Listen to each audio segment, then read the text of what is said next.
Dear viewers, welcome to my YouTube channel Bridge for Physics. तो आज की इस वीडियो में हम 10th क्लास फिजिक्स का एक और न्यूमेरिकल देखने वाले हैं।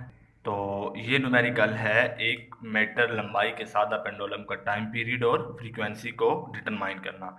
तो वीडियो स्टार्ट करने से पहले मेरे चैनल ब्रिज फॉर फिजिक्स को सब्सक्राइब कर दें ताकि मेरी न्यू आने वाली वीडियो आप तक पहुंच सके। तो आपको पता होगा कि ये जो न्यूमेरिकल का पोर्शन होता है काफ़ी डिफिकल्ट होता है और उनको स्टेप बाय स्टेप आपने अंडरस्टैंड करना होता है, क्योंकि इसमें बाद में फिर मिस्टेक हो जाती है। ठीक है, तो आपने वीडियो के किसी भी पोर्शन को स्किप नहीं करना और वीडियो को गौर से देखना है। ठीक है, तो जो न्यूमेरिकल की स्टेटमेंट है वो ये है कि 1 मीटर लंबाई मीन्स के एक सादा हमारे पास पेंडुलम है जिसकी जो लंबाई है वो हमारे पास जो लेंथ है वो हमारे पास 1 मीटर है। ठीक है, ये हमें गिवन है। तो हम यहाँ पर लिख देते हैं कि गिवन डाटा हमारे पास जो है वो हमारे पास क्या है, लेंथ है।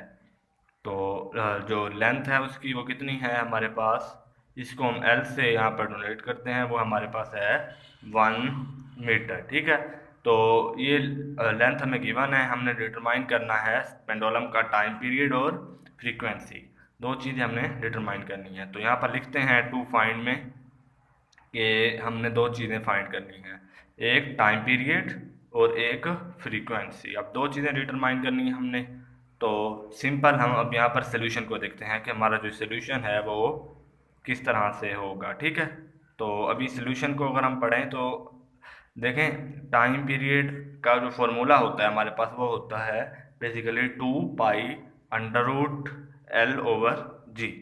अब यहाँ पर 2 हमारे पास एक कांस्टेंट, जो पाई है वो भी हमारे पास कांस्टेंट है, पाई की वैल्यू हमारे पास होती है 3.14। ठीक है, तो उसके बाद जो L/G है, L हमारे पास लेंथ है जो कि हमारे पास गिवन है, G जो है वो भी हमारे पास ग्रेविटेशनल कांस्टेंट एक जी भी हमारे पास एक कांस्टेंट वैल्यू है जिसकी जो कीमत होती है हमारे पास 10 मीटर सेकेंड पर स्क्वायर होती है। ठीक है, तो ये दोनों वैल्यू हम यहाँ पर पुट करते हैं, उसके बाद हम इसको सॉल्व करते हैं। ठीक है, तो सबसे पहले जो t है इज इक्वल टू होगा 2 पाई की कीमत हमारे पास 3.14, ये हमारे पास L है हमारे पास 1/G जो है वो हमारे पास 10 है। ठीक है, तो अभी इसको नेक्स्ट आगे सॉल्व करते हैं यहाँ पर। ठीक है, तो t इज इक्वल टू, अब हमारे पास ये जो 2 है वो 3.14 से मल्टीप्लाई होगा तो हमारे पास आ जाएगा यहाँ पर 6.28 और अंडर रूट में हमारे पास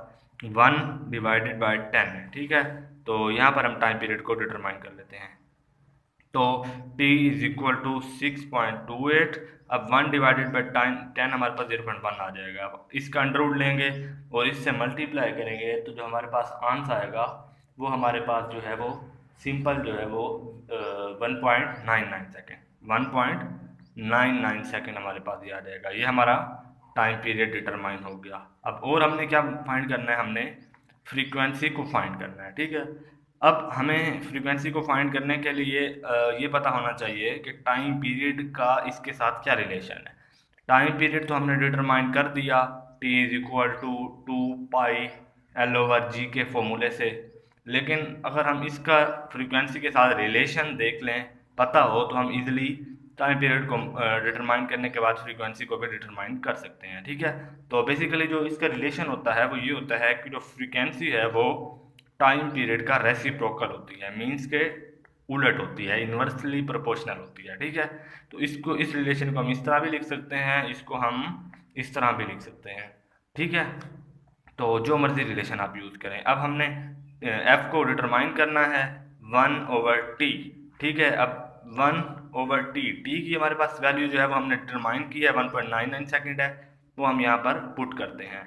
तो 1/1.99, तो ये अप्रोक्सीमेटली 0.50 हमारे पास फ्रीक्वेंसी आ गई। फ्रीक्वेंसी का यूनिट कितना है, हर्ट्ज है। तो ये हमारे पास फ्रीक्वेंसी डिटरमाइन हो गई है और ये हमारे पास टाइम पीरियड डिटरमाइन हो गया। तो जी दो चीज़ें ही हमने डिटरमाइन करनी थी, टाइम पीरियड क्योंकि हमारे पास 1.99 सेकेंड आया है और फ्रीक्वेंसी जो हमारे पास 0.50 हर्ट्ज आई है। ठीक है, तो ये था आज का न्यूमेरिकल। तो नेक्स्ट वीडियो में हम इंशाल्लाह एक न्यू न्यूमेरिकल को डिस्कस करेंगे। Thank you very much.